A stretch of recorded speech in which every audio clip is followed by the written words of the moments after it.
Well, there's probably for the past several years, there's been a great deal of attention by the lefties of our society, particularly in the United States, but of course in Canada and Britain and Europe and all, you've got these kind of crazy people, probably quite more of them there than anywhere else. But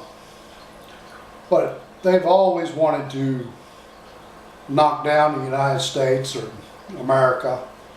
They can't accept the fact that, this was a nation that God wanted to bring into existence, and it was a fulfillment of the promise to Abraham in part, but also a fulfillment to the sons of Jacob, Joseph and his two sons, Manasseh and Ephraim. And people just despise that now because we're just living in a different time than we were, where people look to the United States and stuff like that. We wasn't ashamed of ourselves. We didn't lose we had a sense of identity, that we were God's people and that we were to do live God's way of life. At least our founding fathers, if anybody wishes to go back and research that history, you'll see that they had that concept in their mind.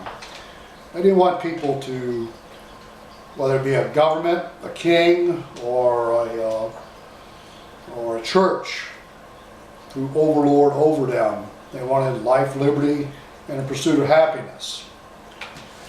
This subject today is just another element in which, the governments of this world, the certain people of this world, who don't want freedom, and they want liberty, and they want to reign over others, have them live the way they want them to live, rule their lives. Now, this is certainly not a way that the United States started out, but over the years people's been plugging away at it little by little, taking away liberty and a pursuit of happiness. And as the United States is able to foster these types of things of itself and in itself, we're able to share those benefits with other countries. And that's certainly within the framework of what God wanted us to do. He wanted us to be a model nation. But all too much today, we try to look to Europe for the way or the answer, or some other country or power other than to look to our own God for the answer. And so the subject that I'm going to comment today on is this thing about the global warming. Of course, now they don't call it global warming, they call it climate change. And certainly I enjoy climate change. I mean, it happens here where I live 4 times a year. It's called spring, summer, fall, and winter. So I enjoy climate change. Of course, I'm being facetious. I know they've kind of used a term that's really not that great either. But they'll tell you that, Al Gore and his incredible lie, his inconvenient truth. Well, there's no truth to it. Well, some truth, but not much. That book is riddled with error, that even the British people, the judge said, hey, you're going to teach this in school, we're going to have to, make notations and show you that the errors are this and that and this and that. So it's very, very insincere to say that was a truth by Al Gore. Truth is not what Al Gore is about. He's just an opportunist and wishes to exploit the matter. Certainly not a godly man.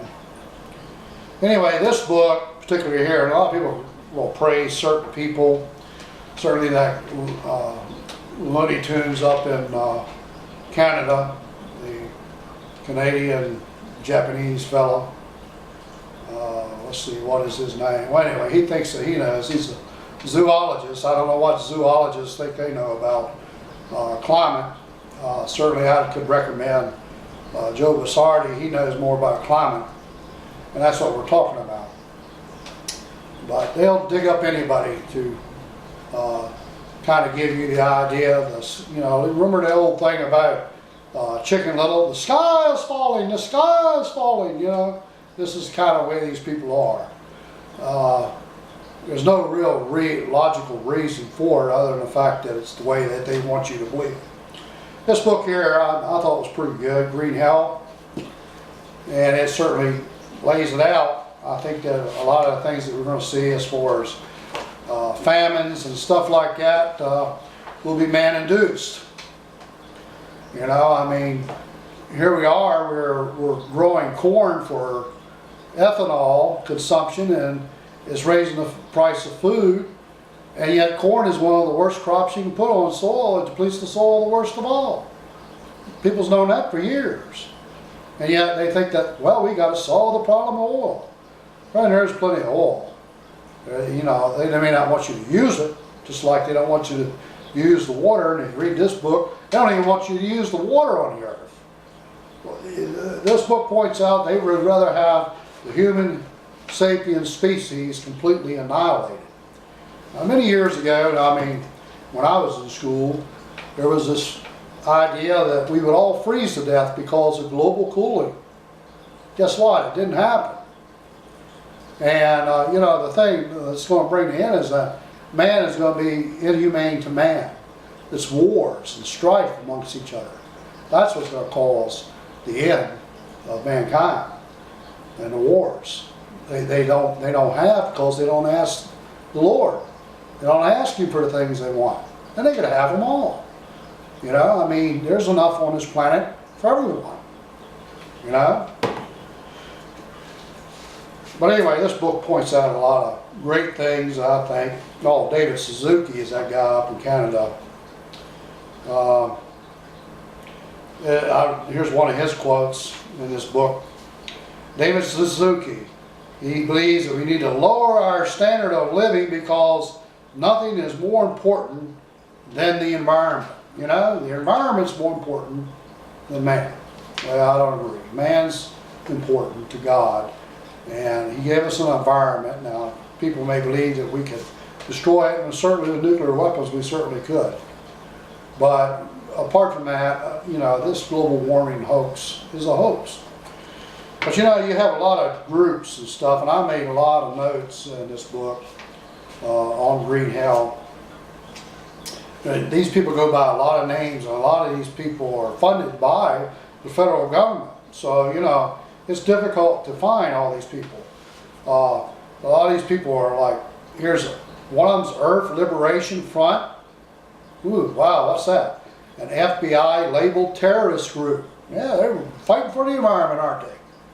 Greenpeace, you see where they kind of run their ships into other ships. They don't care about the lives of human beings.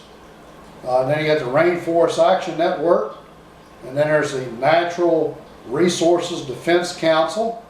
Yeah, they have an annual budget of $88 million annually, you know. I mean, they've got federal money. Environmental Defense Fund. Oh, sounds good, doesn't it?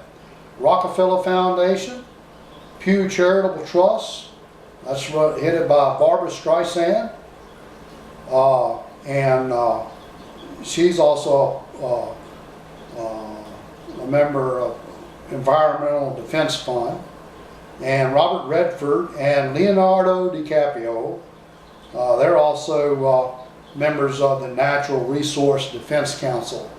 So these are the kind of nitwits that are in charge, or getting in charge of a lot of things. You know, Al Gore in this one, it says in this statement here, the inconvenient truth, 2,000 scientists say this is so. Well, guess what? There were 31,000 scientists ignored that didn't agree. And they think that they have a majority. You see, people go around saying they have a majority of scientists. Well, 31,000 out of 33,000 is not a majority. You only have 2,000. So how's that a majority? You know, that's how ridiculous it is.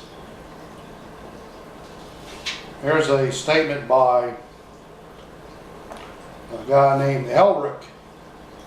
A lot of us with a little, or a few of us with a lot. Okay, Elric awards by the Sierra Club.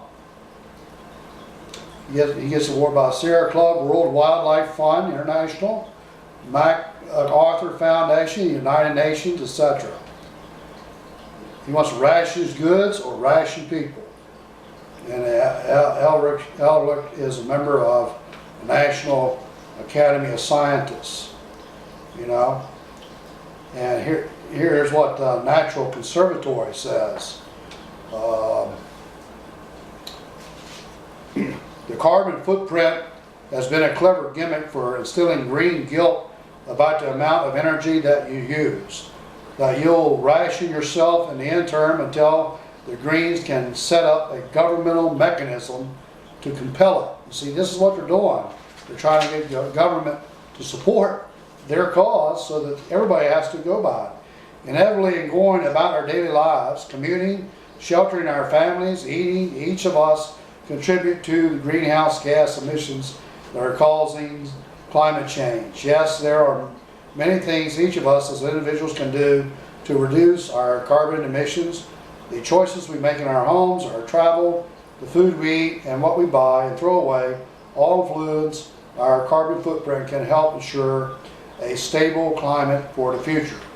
The Greens, you see, have personalized climate change. It's your fault. It's your commute, your home, your purchases, even your eating as a problem. So you need to change your behavior, and the Greens will tell you how. See? Also, here it says,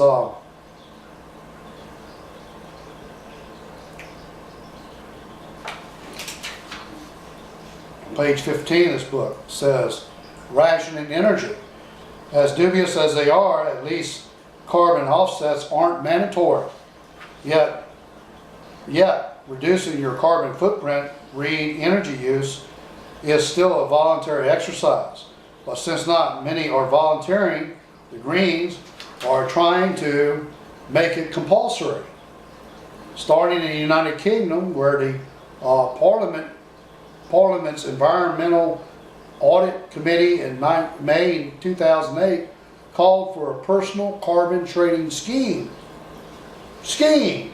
Yes, that's what it is. It is a scheme.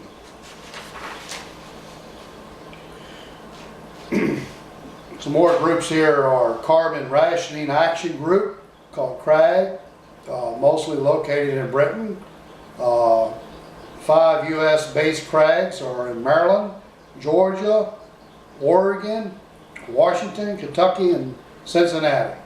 You know, so this group that's based in Britain is coming over here, setting up shop over here in the United States. But carbon rationing equals carbon reduction.